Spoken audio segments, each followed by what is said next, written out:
ನಮಸ್ಕಾರ. ಇದು ಜಾಣ ಸುದ್ದಿ, ವಿಜ್ಞಾನ, ವಿಚಾರ ಹಾಗೂ ವಿಸ್ಮಯಗಳ ಧ್ವನಿ ಪತ್ರಿಕೆ.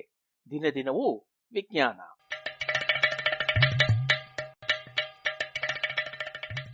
ಸಂಪುಟ 4 ಸಂಚಿಕೆ 20 ಸೆಪ್ಟೆಂಬರ್ 30, 2020. ಜಾಣ ಜಾಣೆಯರು.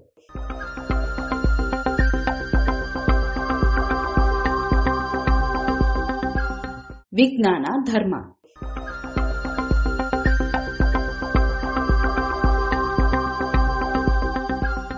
ಪಶ್ಚಿಮ ಯುರೋಪಿನ ಹಲವು ವಿಜ್ಞಾನಿಗಳು ಮತ್ತು ಇನ್ನೂ ಇತರರಿಗೆ ಧಾರ್ಮಿಕ ನಂಬಿಕೆಯ ಅವಶ್ಯಕತೆ ಇಲ್ಲವೆನ್ನಿಸಿದೆ. ಆದರೆ ಈ ಲೇಖಕ ಹಾಗಲ್ಲ. ಆದರೂ ಕ್ರೈಸ್ತ ಧರ್ಮದಲ್ಲೊಂದು ಅಂಶವೆನ್ನಿಸಿದ ಮಾಂತ್ರಿಕತೆ ದೂರ ತಳ್ಳುತ್ತದೆ. ಹೀಗೆಯೇ ಬೇರೆ ಧರ್ಮದಿಂದ ಆಕರ್ಷಿತರಾದವರು ಹಲವರಿಗೂ ಇದೇ ಸಮಸ್ಯೆ ಕಾಡುತ್ತಿದೆ ಎನ್ನುವುದು ನನಗೆ ಗೊತ್ತು. ಮನುಷ್ಯನಿಗೆ ತನ್ನ ಅಸ್ತಿತ್ವವನ್ನು ತಿಳಿಸಬೇಕೆನ್ನುವ ಮಹಾಕ್ಷಣವೊಂದರಲ್ಲಿ ತಾನೇ ರೂಪಿಸಿದ ನಿಸರ್ಗ ನಿಯಮಗಳನ್ನು ದೇವರು ಮೀರುತ್ತಾನೆಯೇ? ದೇವರು ಅದನ್ನು ಮೀರಲಾದೀತೆ? ಚರ್ಚುಗಳಲ್ಲಿ ಕ್ರಿಸ್ತ ಧರ್ಮದವರಿಗೋ ಅಥವಾ ಇನ್ಯಾವ ಧರ್ಮದವರೋ ಆದ ವಿಜ್ಞಾನಿಗಳಿಗೆ ಇಂತಹ ಸಂದಿಗ್ಧಗಳು ಎದುರಾದಾಗ ಅವರೇನು ಮಾಡುತ್ತಾರೆ ಎಂದು ಕೆಲವರು ಪ್ರಶ್ನಿಸುತ್ತಾರೆ. ಇಂಗ್ಲಿಷ್ ಚರ್ಚುಗಳು ಹೇಳುವಂತೆ ಕ್ರಿಯಾಶೀಲನಾದ ದೇವನೊಬ್ಬ ಇದ್ದಾನೆ ಎಂದು ನಂಬಿಕೊಂಡರೂ ಧರ್ಮಗ್ರಂಥಗಳಲ್ಲಿ ಉಲ್ಲೇಖಿಸುವ ಪವಾಡಗಳನ್ನು ನಂಬದೆಯೂ ಇರುವುದು ಸಾಧ್ಯ ಎಂದು ನಾನು ಈ ಪ್ರಬಂಧದಲ್ಲಿ ಹೇಳಬಯಸುತ್ತೇನೆ. ಇಲ್ಲಿ ಪವಾಡ ಎಂದರೆ ನಿಸರ್ಗ ನಿಯಮಗಳನ್ನು ಮುರಿಯುವ ಒಂದು ಕ್ರಿಯೆ. ಅದು ನಮ್ಮ ಪ್ರಾರ್ಥನೆಗೆ ಪ್ರತಿಯಾಗಿ ದೊರಕುವ ಖುಷಿ ಕೊಡುವ ವರವೋ ಅಥವಾ ಕಾಯಿಲೆಯನ್ನು ಗುಣಪಡಿಸುವ ಪವಾಡವಷ್ಟೇ ಅಲ್ಲ. ಪವಾಡಗಳೇ ಇಲ್ಲದ ಕ್ರೈಸ್ತ ಧರ್ಮ ಒಂದರ ಬಗ್ಗೆ ಹೀಗೆ ಹೇಳುವಾಗ ವಿಜ್ಞಾನಿಗೆ ಧರ್ಮ ಎನ್ನುವುದು ಬೇಕೇ ಎನ್ನುವ ಪ್ರಶ್ನೆಯನ್ನು ಕೇಳಬೇಕಾಗುತ್ತದೆ. ನಾನು ಇಲ್ಲಿ ಕೇವಲ ನನ್ನ ವೈಯಕ್ತಿಕ ಅನುಭವಗಳನ್ನಷ್ಟೇ ಹೇಳಬಲ್ಲೆ. ನಾನು ಬೆಳೆಯುವಾಗ ಕ್ರೈಸ್ತ ಧರ್ಮವಾಗಲಿ ಇನ್ಯಾವ ಧರ್ಮದವನಾಗಿಯೂ ಬೆಳೆಯಲಿಲ್ಲ. ದೇವರು ಎಂಬ ಬಗ್ಗೆ ಅಸ್ಪಷ್ಟವಾಗಿ ಏನೋ ನಂಬಿಕೊಂಡಿದ್ದರೂ ಈ ಬಗ್ಗೆ ನನಗೆ ಆಸಕ್ತಿ ಬೆಳೆದದ್ದು 50 ವರ್ಷಗಳಾದ ಮೇಲೆ. ನಾನು ಕೇಂಬ್ರಿಡ್ಜ್ನಲ್ಲಿ ಫಿಸಿಕ್ಸ್ ಪ್ರೊಫೆಸರ್ ಆಗಿದ್ದಾಗ. ಆಗ ನಮ್ಮ ವಿಶ್ವವಿದ್ಯಾಲಯದ ಚರ್ಚ್ನಲ್ಲಿ ವಿಕಾರ್ ಆಗಿದ್ದ ಬಿಷಪ್ ಮರ್ವಿನ್ ಸ್ಟಾಕ್ವುಡ್ ಧರ್ಮ ಮತ್ತು ವಿಜ್ಞಾನ ಕುರಿತು ಕೆಲವು ಭಾಷೆಗಳನ್ನು ಕೊಡಬಾರದೇಕೆ ಎಂದು ಕೇಳಿದ್ದರು. ಇದಕ್ಕಾಗಿ ನಾನು ಸಾಕಷ್ಟು ಅಧ್ಯಯನ ಮಾಡಿದೆ ಹಾಗೂ ಸತ್ಯ ಎನ್ನುವುದಕ್ಕೆ ಹಲವು ಅರ್ಥಗಳಿವೆ ಎಂದು ಕಂಡುಕೊಂಡೆ. ವೈಜ್ಞಾನಿಕ ಸತ್ಯ ಎನ್ನುವುದು ತತ್ವಜ್ಞಾನಿ ಕಾರ್ಲ್ ಪಾಪರ್ ಹೇಳುವ ಹಾಗೆ ತಾತ್ಕಾಲಿಕ. ಅದನ್ನು ನಿರೂಪಿಸುವುದು ಅಸಾಧ್ಯ. ಏನಿದ್ದರೂ ಅದು ಸುಳ್ಳಲ್ಲ ಎಂದು ಸಾಧಿಸಬಹುದು ಅಷ್ಟೇ. ಆದರೆ ಇದನ್ನು ಮಾಸ್ಕೋದಿಂದ ವಾಷಿಂಗ್ಟನ್ನಿನವರೆಗೆ ಎಲ್ಲರೂ ಒಪ್ಪುವರು. ಕೇಂಬ್ರಿಡ್ಜ್ನಲ್ಲಿ ಒಂದು ವಿಶ್ವವಿದ್ಯಾಲಯ ಇದೆ ಎಂತಲೋ, ಎಲಿಜಬೆತ್ ರಾಣಿಯ ಮಗ ಚಾರ್ಲ್ಸ್ ಎಂತಲೋ ಹೇಳುವುದು ಇನ್ನೊಂದು ಬಗೆಯ ಸತ್ಯ. ಇದು ನಮ್ಮ ನಿತ್ಯ ಬದುಕಿನಲ್ಲಿ ನೋಡುವಂಥದ್ದು. ಧಾರ್ಮಿಕ ಸತ್ಯ ಇನ್ನೊಂದು ಬಗೆಯದು. ಇದು ಬೇರೆಯೇ ಬಗೆ ಎನ್ನುವುದು ನನ್ನ ಅನಿಸಿಕೆ. ಆದರೆ ಹಲವು ಆಸ್ತಿಕರು ನಿತ್ಯದ ಸತ್ಯವನ್ನೇ ಧಾರ್ಮಿಕ ಸತ್ಯ ಎಂದು ನಂಬಿಕೊಂಡಿರುತ್ತಾರೆ.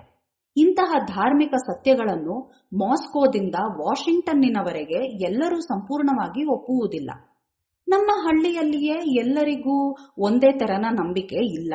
ಕೆಲವರು ಧಾರ್ಮಿಕ ಸತ್ಯ ಎನ್ನುವುದು ಕೇವಲ ಸಾಪೇಕ್ಷ ಎನ್ನುತ್ತಾರೆ. ಅಂದರೆ ನಿಮಗೆ ಸತ್ಯ ಎನ್ನಿಸಿದ್ದು ನನಗೆ ಸತ್ಯ ಎನ್ನಿಸದಿರಬಹುದು. ಹಾಗೆಯೇ ದೇವರನ್ನು ಸಾಕಾರಗೊಳಿಸಲು ಹಲವು ಮಾರ್ಗಗಳಿವೆ ಎನ್ನುವವರು ಇದ್ದಾರೆ. ಇವೆಲ್ಲವಕ್ಕೂ ಅವುಗಳದ್ದೇ ಸಮರ್ಥನೆಗಳೂ ಸಿಗುತ್ತವೆ. ನಾನೀಗ ಒಂದು ತೀರ್ಮಾನಕ್ಕೆ ಬಂದಿದ್ದೇನೆ. ಕ್ರೈಸ್ತ ಧರ್ಮದಲ್ಲಿ ಧಾರ್ಮಿಕ ಗ್ರಂಥಗಳಲ್ಲಿ ಹೇಳಿರುವ ಶತಮಾನಗಳಿಂದ ಪಾಲಿಸಿಕೊಂಡು ಬಂದಿರುವ ಕ್ರೈಸ್ತ ಪದ್ಧತಿಗಳಲ್ಲಿ ಇರುವ ಸತ್ಯ ನನಗೂ ಸತ್ಯವೋ ಅಲ್ಲವೋ ಎನ್ನುವುದನ್ನು ನಾವುಗಳು ಸ್ವತಃ ಕಂಡುಕೊಳ್ಳಬೇಕು. ಯಾವುದೇ ಚರ್ಚಿನಲ್ಲಿ ಸಭೆ ಸೇರಿದ ಕೂಡಲೇ ನಾವು ಯಾವುದೇ ಸಾರ್ವತ್ರಿಕ ಸತ್ಯವನ್ನೂ ಕಂಡುಕೊಳ್ಳುತ್ತೇವೆ ಎನ್ನಲಾಗದು. ದೇವರಿದ್ದಾನೆ, ಕ್ರಿಸ್ತನೇ ದೇವರ ಸಂತಾನ ಎನ್ನುವಂತಹ ಮಾತುಗಳನ್ನು ನಾವು ಒಪ್ಪಿಕೊಂಡರೂ ಅದರ ಅರ್ಥ ಒಬ್ಬೊಬ್ಬನಿಗೂ ಬೇರೆಯದೇ ಆಗಿರುತ್ತದೆ. ಇದೆಲ್ಲವನ್ನು ಯೋಚಿಸಿದರೆ ತಮ್ಮ ಮನಸ್ಸುಗಳನ್ನು ಮುಚ್ಚಿ ಕೇವಲ ಪದಗಳನ್ನಷ್ಟೇ ನೋಡಿದ್ದಲ್ಲದೆ ಇಂದಿನ ಜನರ ಶಿಕ್ಷಿತ ಮನಸ್ಸಿಗೆ ಏಕರೂಪದ ಧರ್ಮ ಎನ್ನುವುದು ಸಾಧ್ಯವಾಗದ ಮಾತು. ಹಾಗೆ ಮನಸ್ಸು ಮುಚ್ಚಿ ನಂಬುವ ಸಾಕಷ್ಟು ಕ್ರೈಸ್ತ ಮತಸ್ಥರು ಇತರೆ ಧರ್ಮೀಯರೂ ಇದ್ದಾರೆ.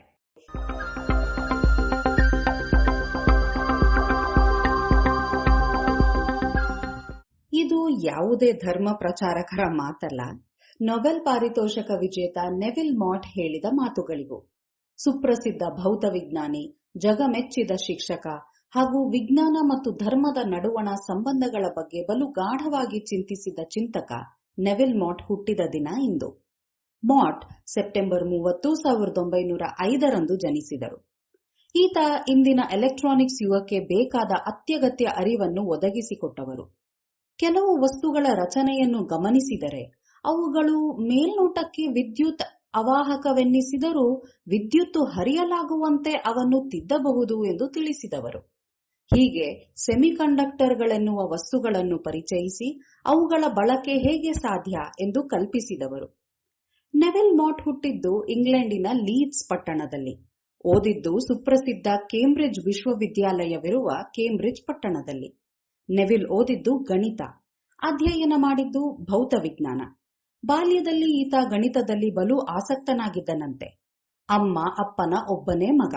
ಹೀಗಾಗಿ ಇವನಿಗೆ ಅಕ್ಷರಶಃ ತಾಯಿಯೇ ಮೊದಲ ಗುರುವಾಗಿ ಬಿಟ್ಟಿದ್ದಳು. ನೆವಿಲ್ 10 ವರ್ಷದವನಾಗುವವರೆಗೂ ಶಾಲೆಗೆ ಕಳಿಸದೆ ತಾಯಿಯೇ ಅವನಿಗೆ ಪಾಠ ಕಲಿಸಿದ್ದಳು. 10 ವರ್ಷವಾದ ನಂತರ ಈತನನ್ನು ಅಂದಿನ ಪದ್ಧತಿಯಂತೆ ಬೋರ್ಡಿಂಗ್ ಶಾಲೆಗೆ ಕಳಿಸಲಾಯಿತು. ಮನೆಯಲ್ಲಿ ಮುದ್ದಿನ ಮಗನಾಗಿ ಬೆಳೆದವನಿಗೆ ಹೀಗೆ ಹೊರಗೊಂದು ಹಾಸ್ಟೆಲ್ನಲ್ಲಿ ಇರುವುದು ಕಷ್ಟವಾಯಿತಾದರೂ ನಿರ್ವಾಹವಿರಲಿಲ್ಲ ಎಂದು ಇವರು ತಮ್ಮ ಆತ್ಮಚರಿತ್ರೆ ಅ ಲೈಫ್ ಇನ್ ಸೈನ್ಸ್ ಪುಸ್ತಕದಲ್ಲಿ ಬರೆದುಕೊಂಡಿದ್ದಾರೆ. ಅಲ್ಲಿಂದ ಮುಂದೆ ಕಾಲೇಜ್ ಸೇರಲು ಇವರಿಗೆ ವಿದ್ಯಾರ್ಥಿ ವೇತನವೂ ಸಿಕ್ಕಿತು. ಕಾಲೇಜ್ನಲ್ಲಿಯೂ ಭೌತವಿಜ್ಞಾನದಲ್ಲಿ ಒಳ್ಳೆಯ ಅಂಕಗಳನ್ನೇ ಪಡೆದು ಅನಂತರ ಸಂಶೋಧನೆಗೆ ಇಳಿದರು. ಇವರ ಸಂಶೋಧನೆ ಆರಂಭವಾಗಿದ್ದೇ ಅಂದಿನ ಕಾಲದಲ್ಲಿ ಪ್ರತಿಭಾವಂತರೆನಿಸಿದ್ದ ಹಲವರು ಭೌತವಿಜ್ಞಾನಿಗಳ ನೆರಳಿನಲ್ಲಿ. ಮೊದಲಿಗೆ ಸುಪ್ರಸಿದ್ಧ ಭೌತವಿಜ್ಞಾನಿ ರಾಲ್ಫ್ ಫೌಲರ್ ಅವರ ಶಿಷ್ಯನಾಗಿ ಅಧ್ಯಯನ ಮಾಡಿದರು. ತಾರ್ಕಿಕ ಭೌತವಿಜ್ಞಾನದಲ್ಲಿ ನೆವಿಲ್ ಮಾಟ್ ಆಸಕ್ತಿ ತೋರಿದ್ದನ್ನು ಗಮನಿಸಿ ಫೌಲರ್ ಅವರನ್ನು 1 ವರ್ಷ ಕಾಲ ಕೋಪನ್ಹೇಗನ್ ಮತ್ತು ಗಾಟಿಂಜೆನ್ನಲ್ಲಿ ಹೆಚ್ಚಿನ ಅಧ್ಯಯನಕ್ಕೆ ಕಳಿಸಿದರು.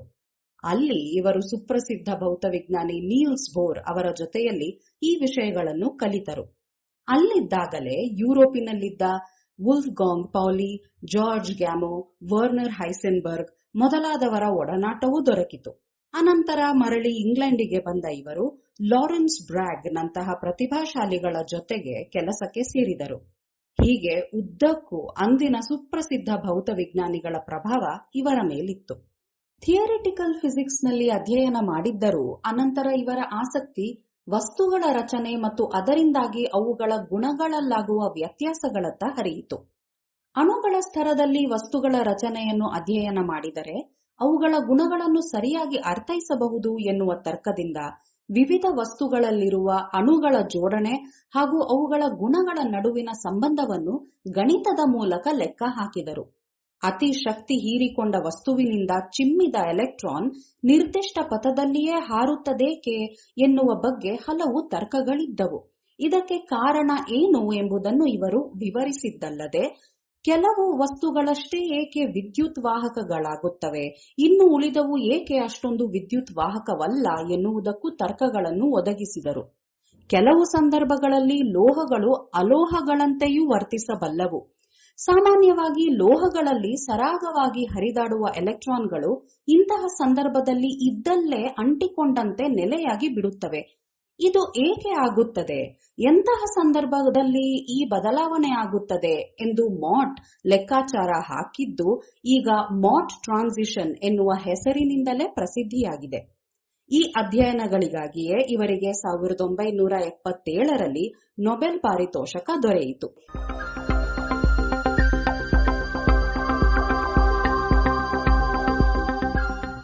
ನೆವಿಲ್ ಮಾಟ್ ಕೇವಲ ಒಬ್ಬ ಭೌತವಿಜ್ಞಾನಿಯಷ್ಟೇ ಆಗಿರಲಿಲ್ಲ, ಈತ ಒಬ್ಬ ಮಾನವತಾವಾದಿಯೂ ಆಗಿದ್ದರು, ಜೊತೆಗೆ ಶಿಕ್ಷಕರು. ಅಂದಿನ ಇಂಗ್ಲೆಂಡ್ನಲ್ಲಿ ಉನ್ನತ ಅಧ್ಯಯನ ಕ್ಷೇತ್ರದಲ್ಲಿ ಹಲವಾರು ಸುಧಾರಣೆಗಳು ಬರಲು ಇವರೂ ಕಾರಣೀಭೂತರಾಗಿದ್ದರು ಎಂದರೆ ತಪ್ಪೇನಲ್ಲ. ಜೊತೆಗೆ ಇಂಗ್ಲೆಂಡಿನ ರಾಯಲ್ ಸೊಸೈಟಿ ಆಫ್ ಲಂಡನ್ನಿನ ಸುಪ್ರಸಿದ್ಧ ಪತ್ರಿಕೆಯನ್ನು 2 ದಶಕಗಳ ಕಾಲ ಸಂಪಾದಿಸಿದರು. ಈ ಸಂದರ್ಭದಲ್ಲಿ ಅವರು ಪ್ರಬಂಧಗಳ ಗುಣಮಟ್ಟಕ್ಕೆ ನೀಡಿದ ಒತ್ತು ಇಂಗ್ಲೆಂಡ್ ಭೌತವಿಜ್ಞಾನದಲ್ಲಿ ಸಾಕಷ್ಟು ಸುಧಾರಿಸಲು ನೆರವಾಯಿತು ಎನ್ನಬಹುದು. ಇವೆಲ್ಲ ಕಾರಣಗಳಿಂದ ಇವರಿಗೆ ಹಲವಾರು ಪ್ರಶಸ್ತಿಗಳು, ಗೌರವಗಳೂ ಸಂದವು. ಬ್ರಿಟನ್ನಿನ ಅತ್ಯಂತ ಉನ್ನತವಾದ ನಾಗರಿಕ ಪ್ರಶಸ್ತಿ ನೈಟ್ಹುಡ್ ಕೂಡ ಇವರಿಗೆ ಸಿಕ್ಕು ಸರ್ ನೆವಿಲ್ ಮಾಟ್ ಎನ್ನಿಸಿಕೊಂಡರು. ಇವರ ಮರಣ ನಂತರ ಇವರ ಶಿಷ್ಯರು, ಸಹೋದ್ಯೋಗಿಗಳು, ಪರಿಚಿತರು ಒಟ್ಟಾಗಿ ಒಂದು ಸ್ಮರಣ ಸಂಚಿಕೆಯನ್ನು ಪ್ರಕಟಿಸಿದ್ದಾರೆ. ಅದರಲ್ಲಿ ನೆವಿಲ್ ಮಾಟ್ರ ಜೊತೆಗಿನ ತಮ್ಮ ಒಡನಾಟವನ್ನು ನಮ್ಮ ಭಾರತ ರತ್ನ CN ರಾವ್ ನೆನಪಿಸಿಕೊಳ್ಳುವುದು ಹೀಗೆ. ರಾವ್ ಅವರು ಕೇಂಬ್ರಿಡ್ಜ್ನಲ್ಲಿ ಜವಾಹರ್ಲಾಲ್ ನೆಹರು ಪ್ರೊಫೆಸರ್ ಹುದ್ದೆಯಲ್ಲಿ ಇದ್ದಾಗ ನೆವಿಲ್ ಮಾಟ್ ಕ್ಯಾವೆಂಡಿಶ್ ಸಂಸ್ಥೆಯಲ್ಲಿ ಇದ್ದರು. ಆಗ ಅವರಿಗೆ 80 ವರ್ಷ ವಯಸ್ಸು. ಹಾಗಿದ್ದರೂ ರಾವ್ ಅವರನ್ನು ನೋಡಲೆಂದು ತಾವೇ ಬರುತ್ತಿದ್ದರಂತೆ. ಅಷ್ಟೇ ಅಲ್ಲ, ಅವೆರಡರ ನಡುವಿನ ಸುಮಾರು 20 ಮೈಲುಗಳ ದೂರವೂ ಕಾರನ್ನು ತಾವೇ ಚಾಲಿಸಿಕೊಂಡು ಬರುತ್ತಿದ್ದರಂತೆ.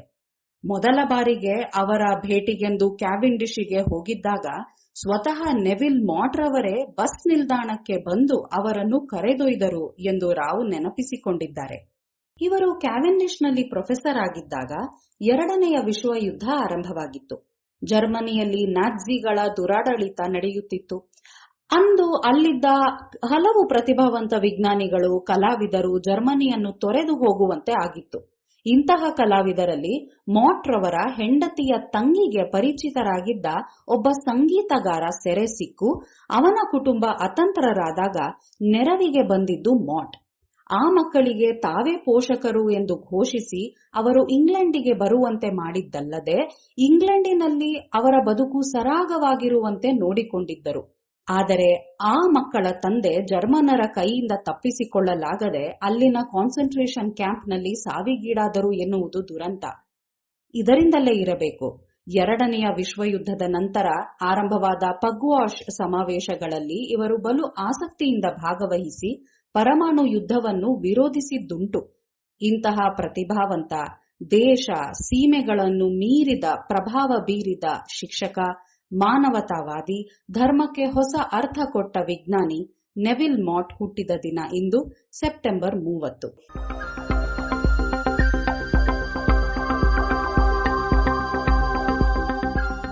ಇದು ಇಂದಿನ ಜಾಣಜಾಣೆಯರು. ರಚನೆ ಶ್ರೀ ಕೊಳ್ಳೇಗಾಲ ಶರ್ಮಾ. ಜಾಣಧ್ವನಿ ಶ್ರೀಮತಿ ಲಕ್ಷ್ಮೀ ವಿ.